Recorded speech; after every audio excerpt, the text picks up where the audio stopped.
Hey guys, and welcome back to Mavro Productions. Today, I've got a football chat for you guys with a very special guest, a man that knows all about football, Adam Peacock at Fox Sports. Adam, how are you?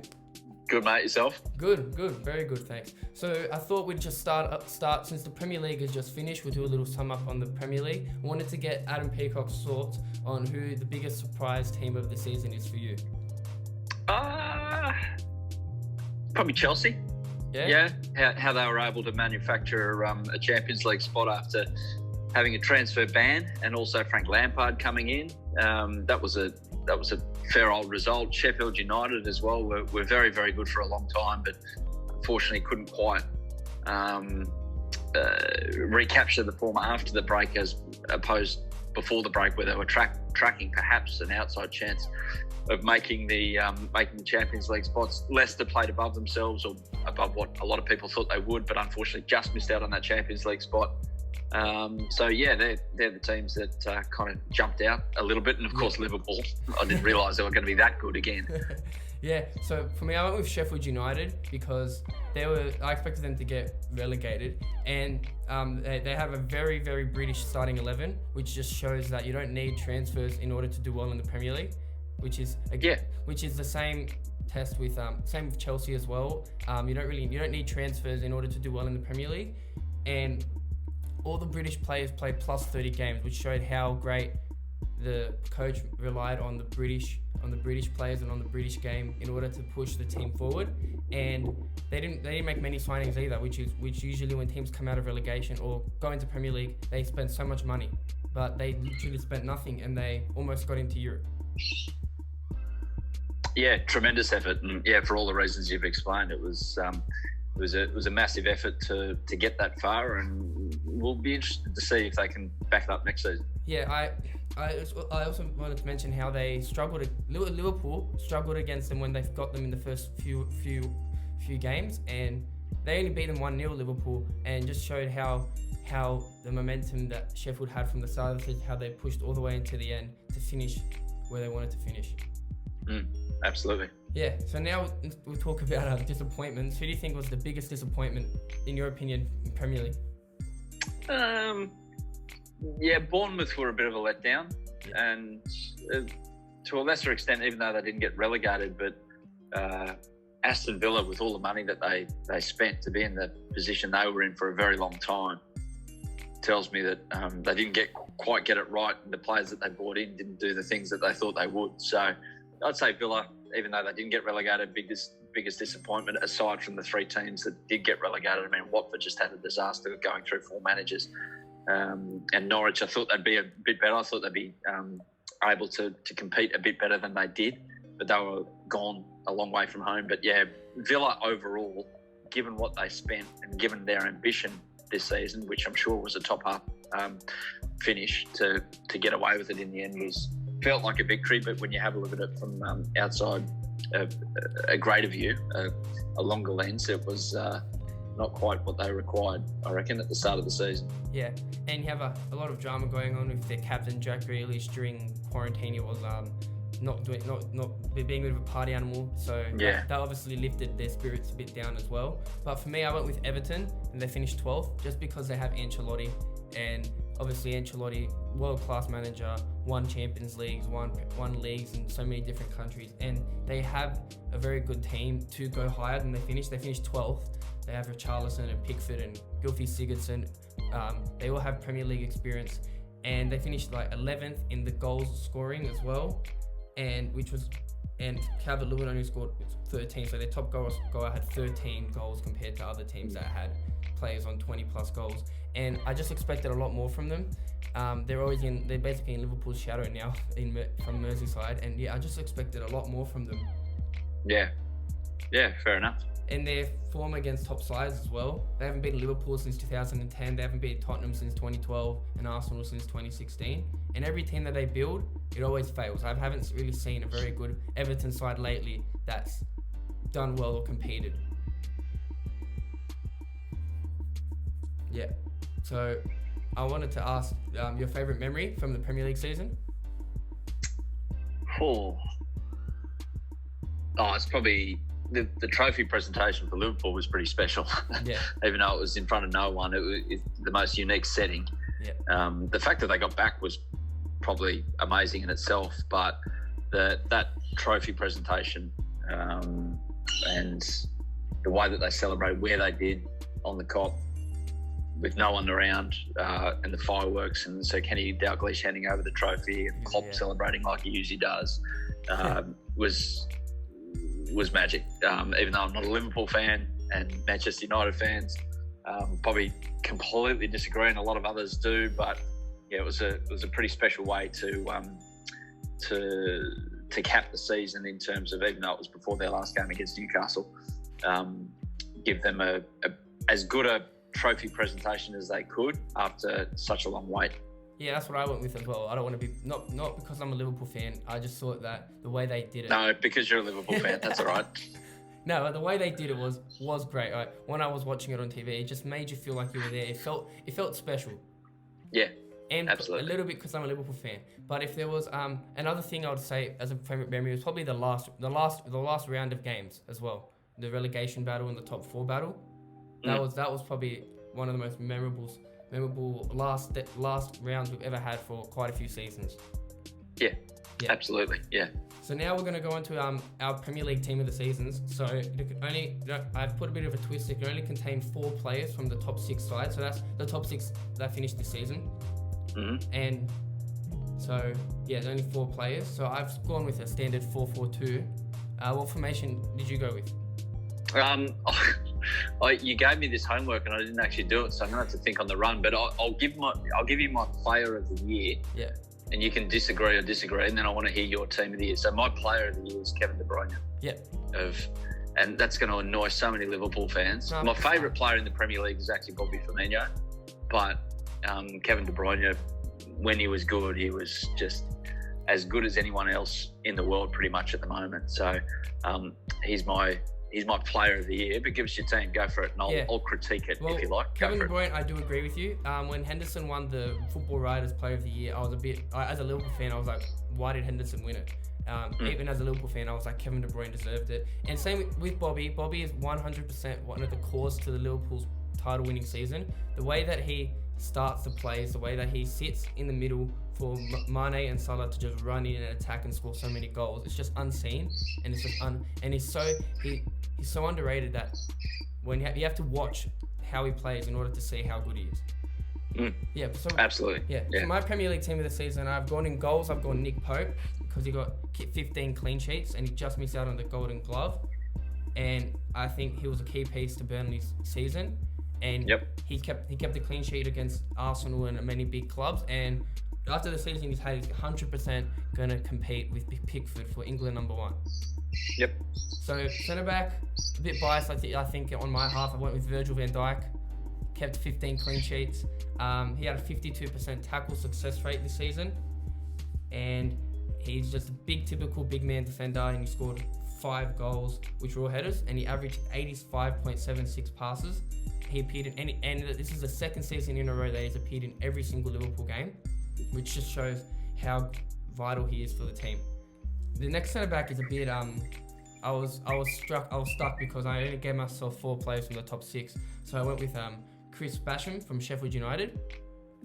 He got 12 clean sheets. He played all of the games in Sheffield's very good season. He had a better tackle rate than Van Dijk, success rate with 56%, and he played 90 minutes in almost every game.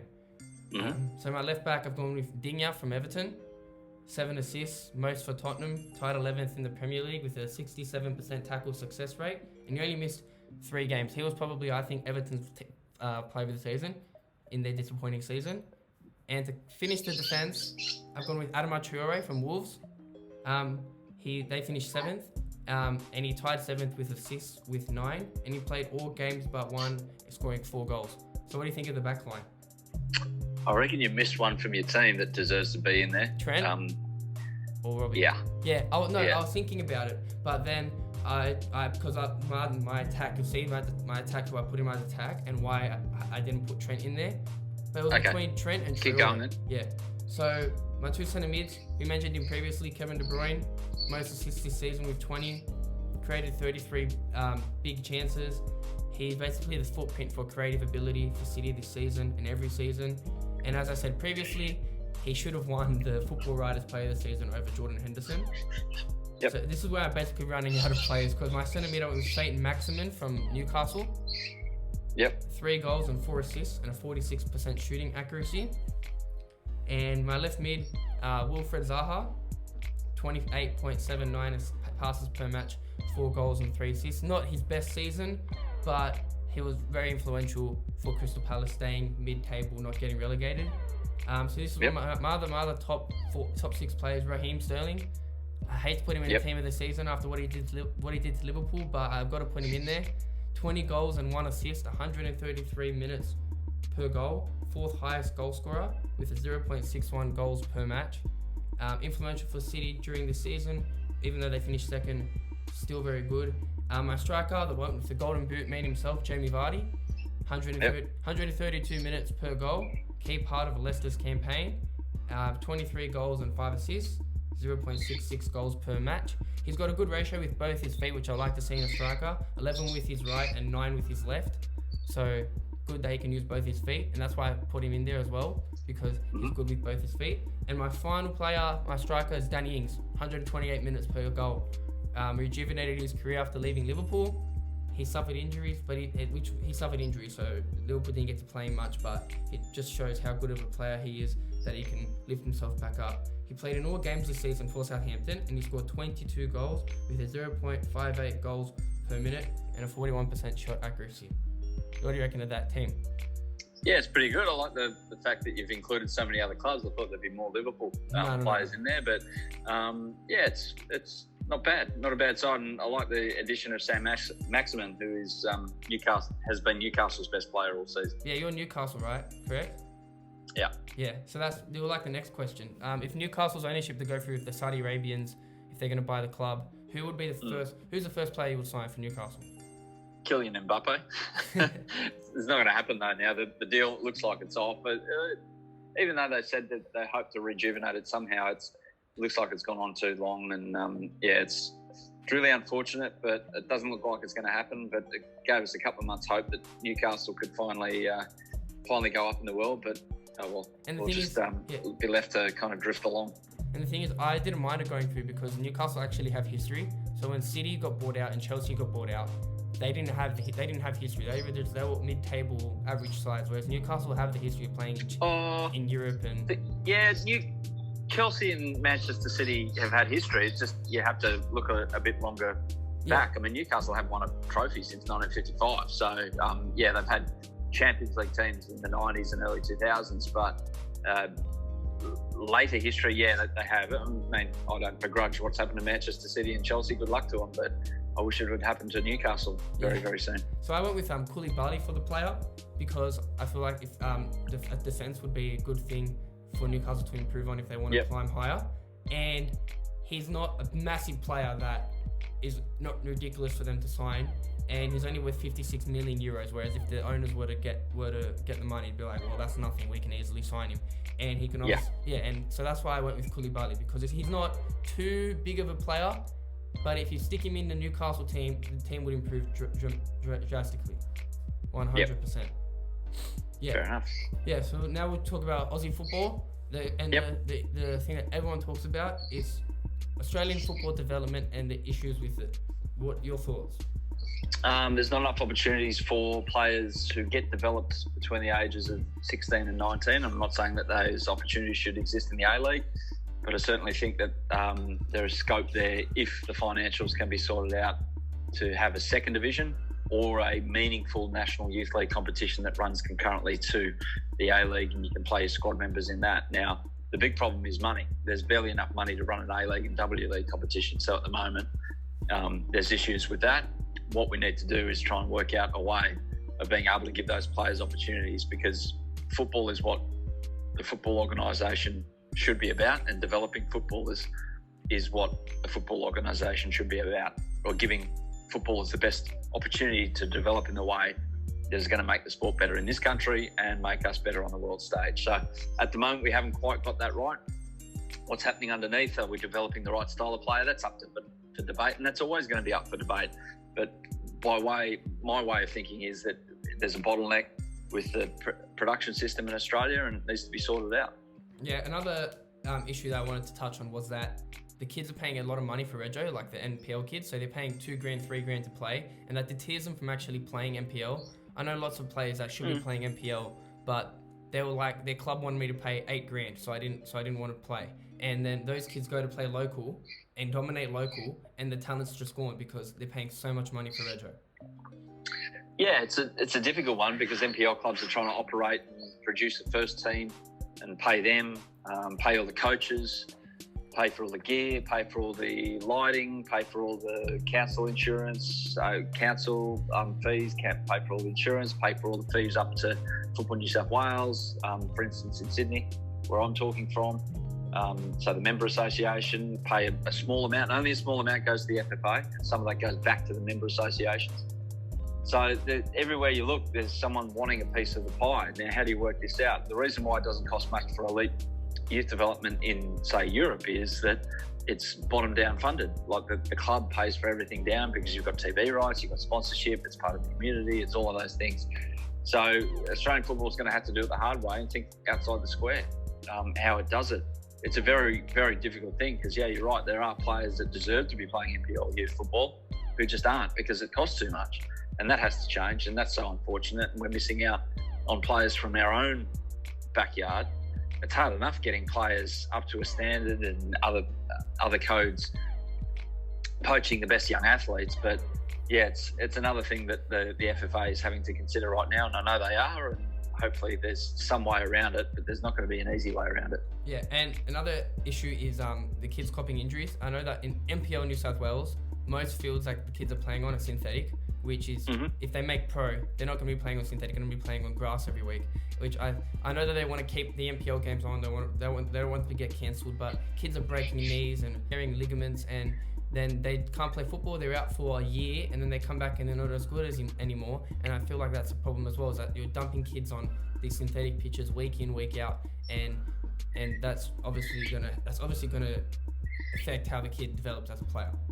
Yeah, it's not going to help, but the flip side is if it rains for 3 weeks, you get no training for 4 weeks. Yeah. So that's why they went synthetic.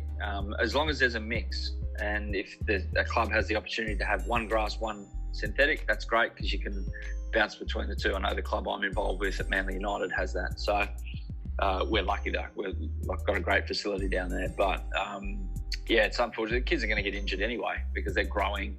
It's just as long as those clubs that have elite youth are looking after them in a physical sense with physios and proper reviews of injuries and how they happened and rehab programs as well. So it's not an easy thing, but it's certainly a discussion point. Yeah, exactly. So you mentioned the second division previously. How do you reckon the second division will work? What do you think is the best way to get it going for Australia?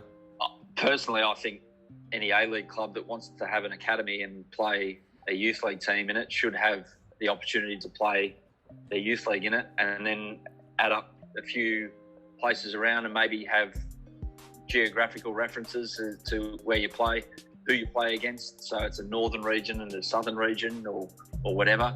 And then at the end of the year, they can all come together and have this big final series or something, or round robin tournament at the end where they're getting quality game time against each other and more games.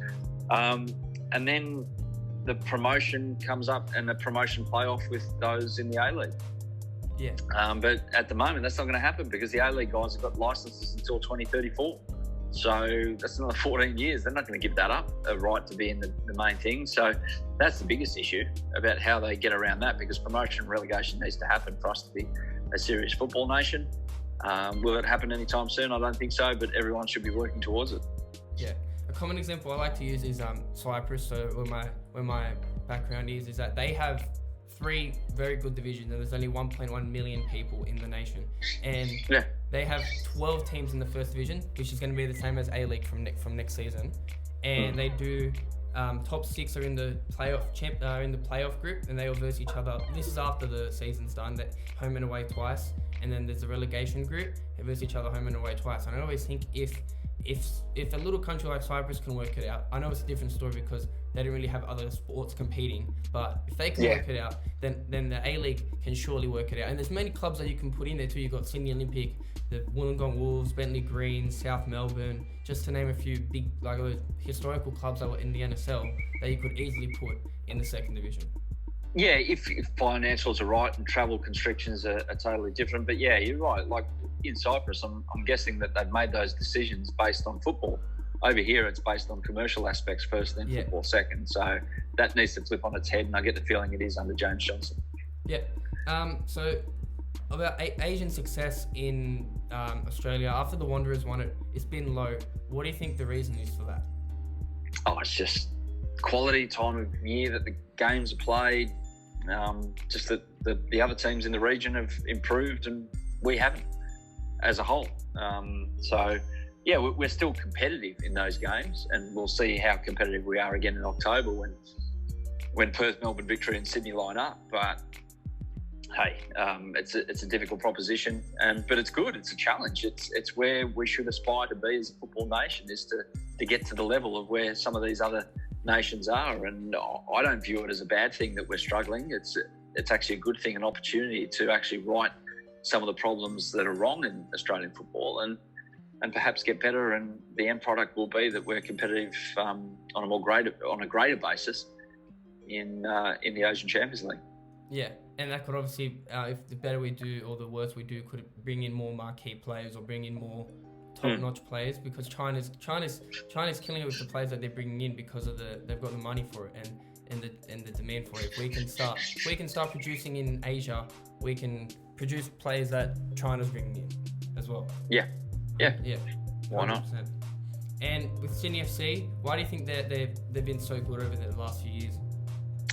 Recruitment. So they got it right in resetting everything, and then they started winning under Graham Arnold. And since then, the kind of type of player and the system that they want to play and the cultural, the behaviours of the players that they've got in, they've just got it right, and they've not regressed in any great way. They've kind of kept on going, and they're bringing in people like Luke Bratton when they lose players like Josh Balante. That's great A-League recruitment. Alex Beaumont comes in when they lose. A couple of seasons ago, Adrian Mieczewski, they keep on winning the season after. It's just the way that the club's set up and the way that they do things, and it's just quality. It's just a good way to run an A-League football club. Yeah. A-League football team, I should say. Yeah. And the teams stay constant. Like obviously you've got the few players that come in, but every season, you had the players that have been there for so long: Andrew Redmayne, Michael Zullo, Red Trey, Ryan Grant. They build the core for the other A-League players like the Braddons and the Barbarouses to come in, and obviously Milos Ninkovic. Like those players that they've all stayed together. They tell the others to come and join Sydney FC because of the project that's being built. They're winning an A-League, guaranteed a trophy every season, most likely at this stage. And that's what I think is making Sydney FC so good, is that it's like a family, and when you have a family club, it's going to make it a lot easier for you to bring in more players and make it more successful. Yep.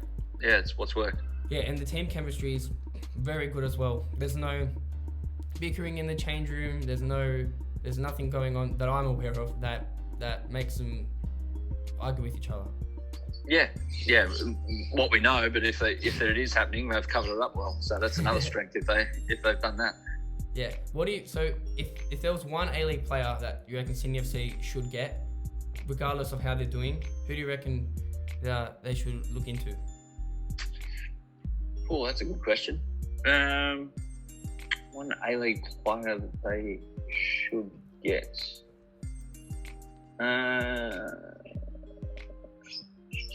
Yeah. Going through the clubs. I mean, they couldn't go. I'd like to see them. You know what? I'd actually like them to see them to produce their own players out of their own youth team, which were dominant this season. This young kid, Jake Holman, for instance, I'll just pluck his name out. There's others in that youth team that are probably deserving of a spot. I'd like to see him being able to transition from youth league player. I'd like to see him translate into an A-League player or transform, I should say, into an A-League player.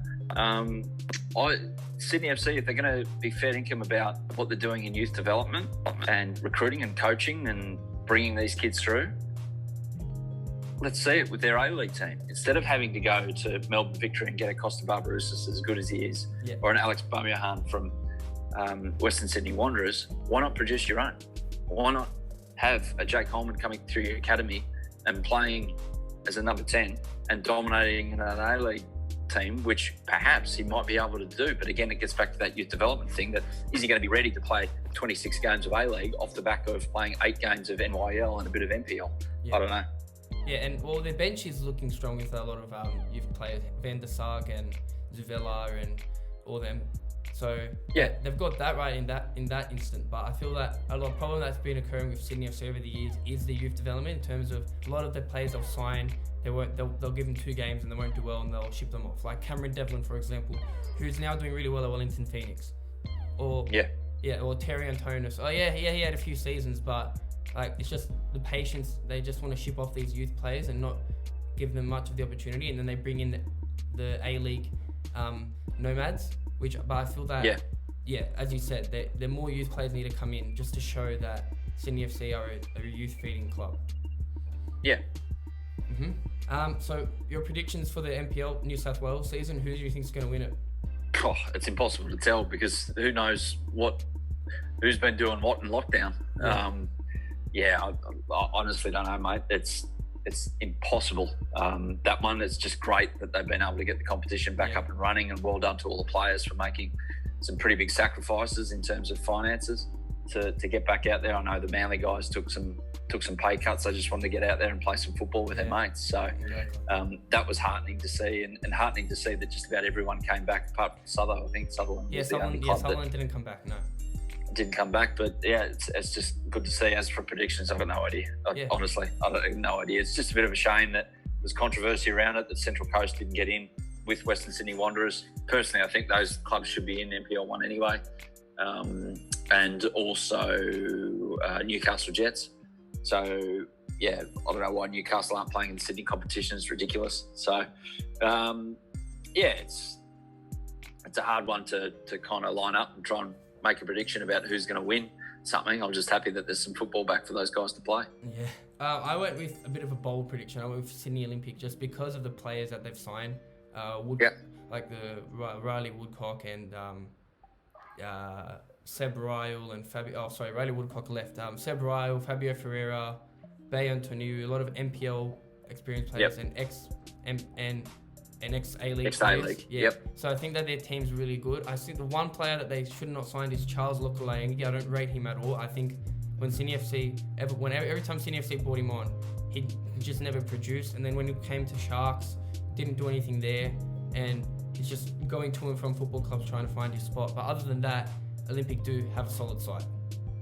Good luck to Charles. It might be the environment that he's found himself in, and look at a guy like Bessart Barisha. He went around the place and didn't score a stack of goals, and then found himself in the right environment at the right time. It's a lot to do with that with a footballer, that they've just got to find that right place and the coach that believes in them, or just the lifestyle that they're experiencing at the time, and they become better footballers just by virtue of that. It's the great unknown that we don't see. And they have Sutherland Sharks coach from last year, Terry Palapanos. So onwards and upwards for them, for Sydney Olympic, I think. In terms of the Ballon d'Or, it got cancelled this year. But if you were to give the Ballon d'Or to someone this year, who would you give it to? Kevin De Bruyne, I think.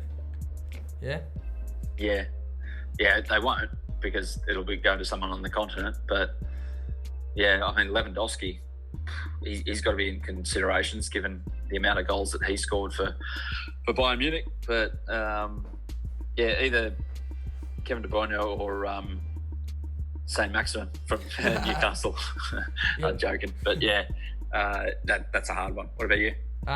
They did cancel the Ballon d'Or this year, so no one's going to get it. But I went with Lewandowski just because he had such a good season. He scored 34 goals this year in 31 games, and he's won the double, so the Bundesliga and the Cup, and he's just constantly going upwards. He came second in the Golden Shoe, which is like all of Europe, because Immobile came first, but he he obviously deserves it. And I think that's one of the reasons why they didn't want to do the Ballon d'Or, because they're like, oh, we can't give it to Messi or Ronaldo this year, so we'll just can't.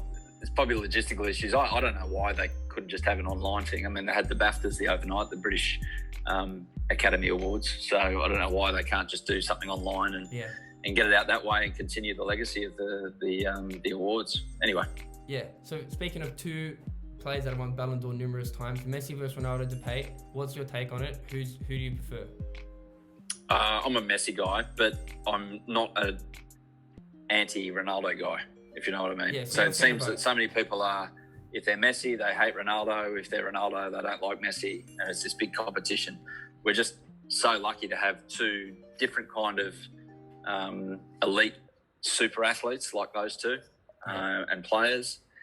But the game style of Messi, I prefer to Ronaldo, but that's 100%. In no way detrimental to what Cristiano Ronaldo does, because that is nothing short of phenomenal itself. So, but yeah, I've got a soft spot for Messi. Yeah, you hit it in the head. That's the same with me. I don't hate Ronaldo, but I'm much more of a Messi guy.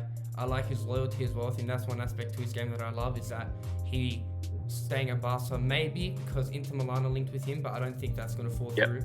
But he's broken so many records that were Ronaldo's, like most goals in La Liga, most hat-tricks in La Liga, and he's just technically better, I feel, than Ronaldo. Ronaldo's obviously got a few things that he's better than Messi at, but technically Messi beats him in all floors, 110%. Yep. There's no doubt about that. Apart from heading, I think. Yeah. But that's the thing about him. He's so short, but he can do so much on the ball, and it's amazing. Yeah. 100%. Exactly. Yeah. All right. Well, I think that's going to wrap it up. It was a great football chat. I wanted to thank Adam Peacock for coming on. For you watching at home, stay safe and don't forget to subscribe to Mavro Productions.